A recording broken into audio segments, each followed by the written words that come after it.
Well, you mentioned that you paid Dame Dash $500 for the interview.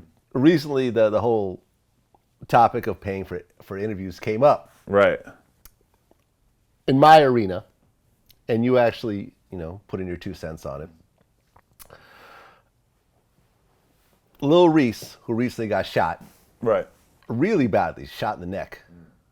At one point, he was in critical condition. We were really waiting around wondering if he's going to make it or not. For real, yeah. He ultimately made it, and he was on Twitter, and someone said, oh, you should do an interview with Vlad. And he was like, oh, he needs to pay me $1 million. Because my shit is real. So I responded. I said, well, number one, I'm happy, very happy that you pulled through, but nobody's going to give you even 1% of $1 million for an interview, which is $10,000. Right. Some people were actually asking, what's 1% of 10? I'm in the comments like, really, motherfucker? You have a calendar on your phone. Ask Google before you ask the comments. If you ever have a question like that, like hit Google before you type the same exact thing into the comments. That's always my advice. What's actually funny about Lil Reese that I haven't mentioned before was that he reached out to me. He actually deleted the DM, so I can't show you, even though I don't really show private DMs anyway, so I wouldn't do it regardless. But he DM'd me, and he was like, I want to do an interview with you. I'm like, all right, cool. When do you want to do it? Well, it has to come out on my YouTube channel.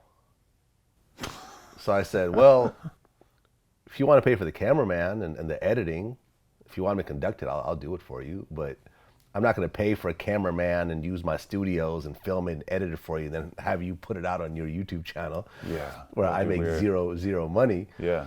And then that was pretty much the end of the conversation. Yeah. So when I responded to him, it was a little bit based on our previous conversations. Right. People don't know that part. Right. But it was based on us like, okay, we're not really going to do interviews. You're just talking and I'm just talking, so we're just putting it out there.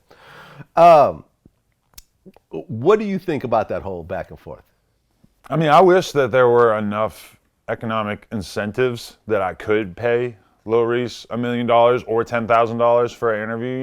In reality, when we do this content, more often than not, you might make a couple $1,000s, that kind of stuff. And even Lil Reese has a big interview, but I really couldn't justify paying him $10,000 because I'm never going to make that much off of it unless we get some crazy sponsorship for the interview. And it's not really the kind of content that a brand would necessarily want to sponsor. It's not advertiser friendly. I wouldn't think that brands would be dying to be associated with the video that has a bunch of stuff about like shooting in the title. Like, I love Reese and I would definitely want to do that interview. I mean, sometimes you deal with this quite often where I'll have rappers. I remember Young Gleesha at one point wanted to be filmed, or was it Wretch? Fuck, I can't remember. But either way, they wanted to be filmed like sort of coming in on a helicopter to the store. And I was like, well, if you want to pay, whatever it costs to film yourself in a helicopter and then just give me the footage and then I'll put that footage before your interview, all right. Like, people are always trying to think of something to do to make it special, like him wanting to put it on his YouTube channel instead of yours. And it's just like, usually there's not enough of a budget to justify doing something way out of the norm. Like, we're making content that makes sense economically right now. And if you were to add much to it, it wouldn't make sense anymore.